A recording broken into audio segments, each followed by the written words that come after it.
Firman Tuhan berkata, karena itu haruslah kamu sempurna, sama seperti Bapamu yang di sorga adalah sempurna. Oleh sebab itu kita mau berjuang untuk hidup benar, hidup kudus, hidup berkenan di hadapan Allah Bapa di sorga, dan menjadi sempurna sama seperti Dia. Menyenangkan hatimu Tuhan, itu kerinduan hatiku. Ya Bapa, ku mau selalu kudus dalam seluruh hidupku.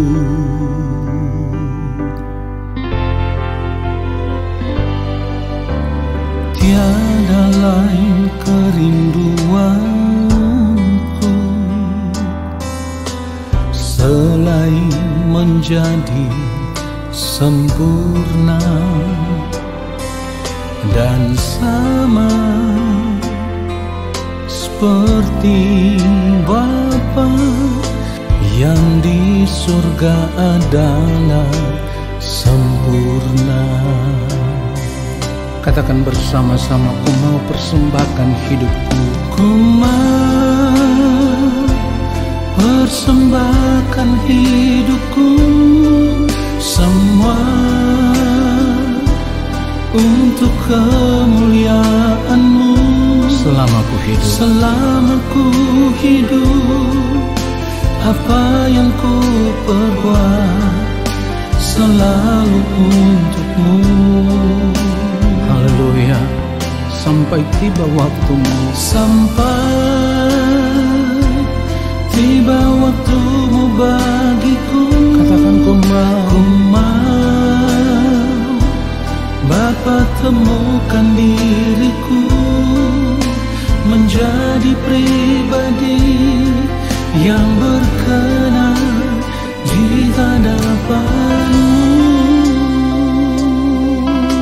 Tidak ada kerinduan yang lain ya Tuhan, selain rindu untuk menjadi sempurna seperti yang Engkau mau. Haleluya. Oh, tiada lain kerinduanku selain menjadi sempurna, sama seperti Bapa yang di sorga adalah sempurna. Mari katakan, ku mau persembahkan hidupku. Ku mau persembahkan hidupku. Katakan semua untuk kemuliaan-Mu. Selama ku hidup, apa yang ku perbuat selalu untuk-Mu. Sampai tiba waktumu, sampai tiba waktumu bagiku.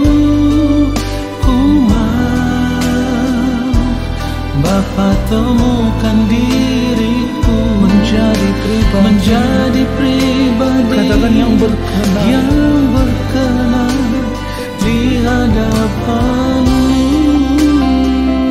Ya Bapa, kami mau mempersembahkan tubuh kami sebagai persembahan yang hidup, yang kudus, yang berkenan kepadamu. Haleluya. Ku mau persembahkan hidupku. Katakan semua untuk kemuliaan-Mu. Untuk kemuliaan-Mu. Yes. Selama ku hidup, apa yang ku perbuat selalu untuk-Mu. Sampai tiba waktumu, sampai tiba waktumu bagiku. katakan ku mau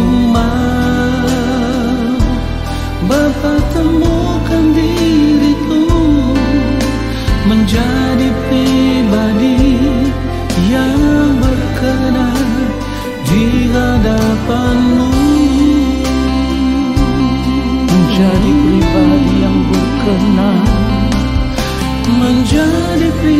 pribadi yang berkenan. Katakan sekali lagi, menjadi pribadi yang berkenan di hadapan-Mu.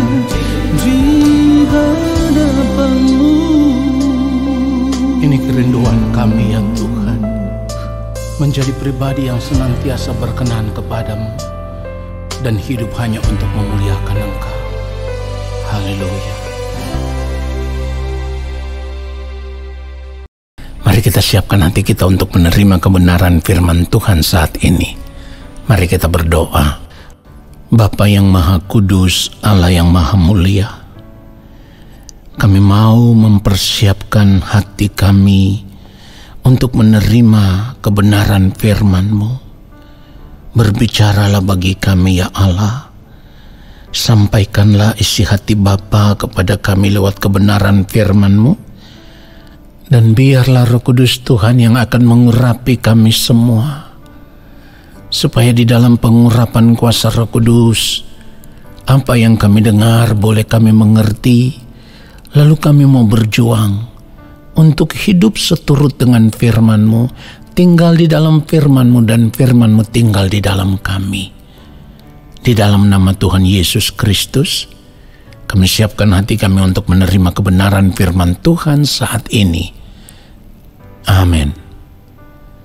Saudara yang dikasihi oleh Tuhan Yesus Kristus, kita akan melihat kebenaran firman Tuhan. Filipi pasal yang kedua, kita baca ayatnya yang ke-8.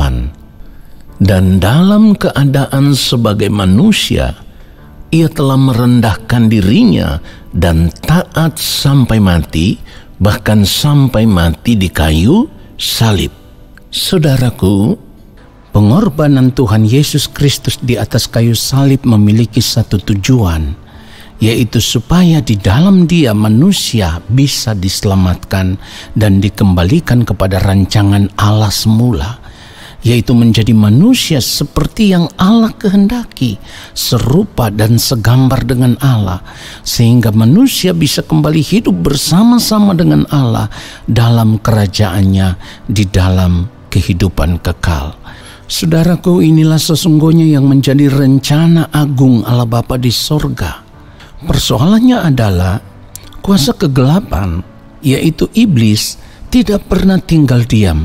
Sekali lagi, iblis tidak pernah tinggal diam dan terus berusaha untuk kembali menyeret manusia supaya manusia bisa jatuh dalam dosa dan pada akhirnya binasa. Nah, oleh sebab itu, sebagai orang percaya, kita harus menyadari akan hal ini sebelum terlambat. Pertanyaannya sekarang adalah, bagaimana cara iblis berusaha untuk menyeret kembali manusia supaya jatuh di dalam dosa dan pada akhirnya digiring kepada kebinasaan? Ada dua cara. Yang pertama lewat pemahaman kebenaran firman Tuhan yang salah, dan yang kedua lewat kenyamanan hidup. Saudara perhatikan baik, kita harus menyadari bahwa pemahaman kebenaran firman Tuhan yang salah itu datangnya tentu dari berbagai pengajaran firman Tuhan yang juga salah atau yang tidak tepat seperti yang Allah Bapa di sorga kehendaki.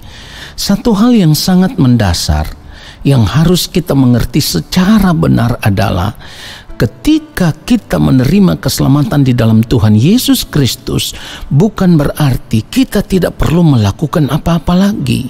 Atau dengan kata lain, ketika kita mengaku percaya bahwa Kristus telah mati untuk menebus kita dari segala dosa, lalu secara otomatis kita sudah masuk surga. Saudaraku, ingat, percaya itu sama dengan beriman.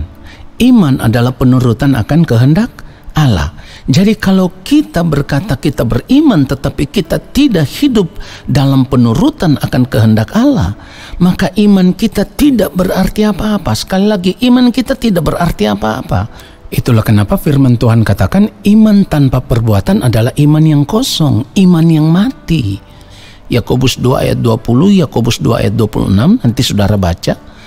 iman yang kosong, iman yang mati. Nah, persoalannya selama ini adalah karena kita tidak mengerti akan kebenaran firman Tuhan secara benar, lalu ketika yang diajarkan adalah cukup percaya saja maka kita sudah selamat dan otomatis pasti masuk surga, maka disinilah penyesatan itu terjadi. Sekali lagi, disinilah penyesatan itu terjadi, dan banyak orang percaya lebih suka dengan pengajaran seperti ini. Karena bagi mereka tidak perlu berjuang lagi, tidak perlu berbuat apa-apa lagi, sudah pasti selamat. Dan pada akhirnya mereka lebih memilih untuk hidup di dalam kenyamanan hidup dunia. Mereka lebih memilih untuk menikmati dunia ini dengan segala kesenangannya. Nah, disinilah iblis memainkan peran untuk membuat banyak orang percaya semakin nyaman menikmati hidup dunia ini. Saudara, kita harus sadar kalau kita tidak perlu berbuat apa-apa lagi, maka firman Tuhan tidak akan berkata iman tanpa perbuatan mati. Iman tanpa perbuatan adalah iman yang kosong. Firman Tuhan juga tidak perlu berkata kuduslah kamu sebab aku kudus. Firman Tuhan juga tidak perlu berkata berjuanglah masuk melalui pintu yang sesak itu. Firman Tuhan juga tidak perlu berkata hendaklah kamu sempurna sama seperti Bapamu di surga yang adalah sempurna. Saudara, perhatikan itu. Itulah kenapa kita harus sadar, saudaraku. Kita harus human supaya kita jangan ikut terseret kepada arus dunia yang akhirnya menyeret kita kepada kebinasaan.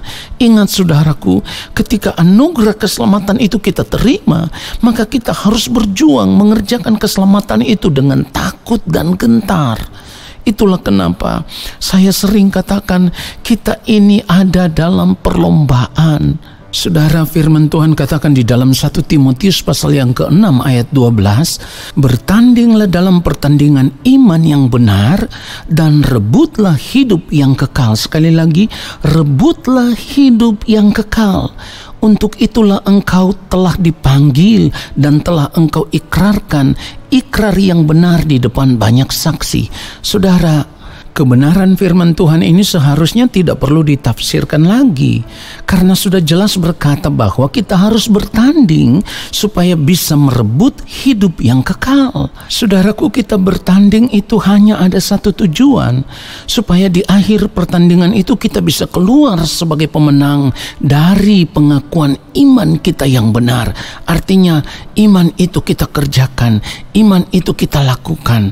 Itulah kenapa firman Tuhan katakan di dalam Ibrani 12 ayat 1, karena kita mempunyai banyak saksi bagaikan awan yang mengelilingi kita, marilah kita menanggalkan semua beban dan dosa yang begitu merintangi kita, dan berlomba, sekali lagi, dan berlomba dengan tekun dalam perlombaan yang diwajibkan bagi kita. Ini perlombaan iman, saudaraku. Saudara, pertandingan iman yang benar itu adalah ketika kita berjuang untuk memiliki gaya hidup, berjuang untuk memiliki cara hidup yang sama seperti Tuhan Yesus, yaitu sekalipun ia ada dalam penderitaan, ia tetap taat melakukan kehendak Allah Bapa di sorga. Bahkan firman Tuhan katakan, ia taat dan taat sampai mati di atas kayu salib. Kiranya kebenaran firman Tuhan ini memberkati kita semua. Mari kita berdoa, saudaraku. Kami mengucap syukur untuk kebenaran firman-Mu ya Bapa. Sebab firman-Mu menyadarkan kami, selama kami masih hidup di dunia ini, kami harus berjuang untuk memiliki hidup yang sama seperti Kristus. Hidup di dalam ketaatan penuh, melakukan apa yang menjadi kehendak-Mu ya Allah. Bahkan ketaatan itu adalah ketaatan yang tanpa batas. Kami mau berjuang untuk tetap taat, hidup sama seperti Kristus telah hidup. Dan biarlah dalam hari-hari hidup kami, kehidupan kami boleh ditemukan terus berkenan di hadapan Bapa di sorga. Dan segala sesuatu yang kami lakukan di dalam kehidupan ini, biarlah semuanya itu merupakan kehendak Bapa saja. Sebab ketika kami berada di dalam Kristus, itu artinya segenap hidup kami telah menjadi milik Bapa di sorga. Terima kasih untuk firman-Mu yang sudah memberkati kami. Kami bersyukur di dalam nama Tuhan Yesus Kristus. Saat ini kami semua mau mengangkat tangan di hadapan Bapa di sorga. Kami percaya Allah Bapa di sorga akan menurunkan tangan dan memberkati kami semua. Turunlah atas kehidupan kami segala berkat kasih karunia daripada Allah Bapa di sorga. Rahmat cinta kasih yang berlimpah-limpah dari Gembala Agung yang mulia Tuhan Yesus Kristus, di dalam persekutuan yang manis dengan Roh Allah yang kudus, menyertai langkah hidup kami dan memberkati kami sekarang dan sampai selama-lamanya. Amin.